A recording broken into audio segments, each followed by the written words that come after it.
சொல்லாதே பெண்ணே சேலை நெய்வேன் கண்ணே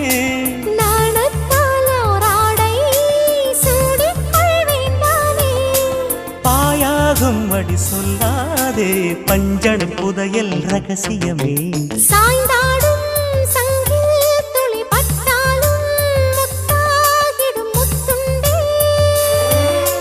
செம்பூவே பூவே உன் மேகம் நான் வந்தால் ஒரு வழியுண்டோ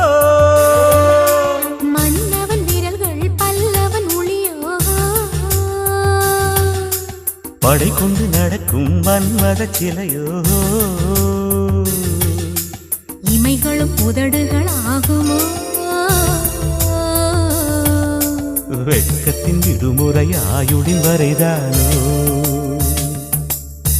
செம்பூவே பூவே உன் மேகம் நான்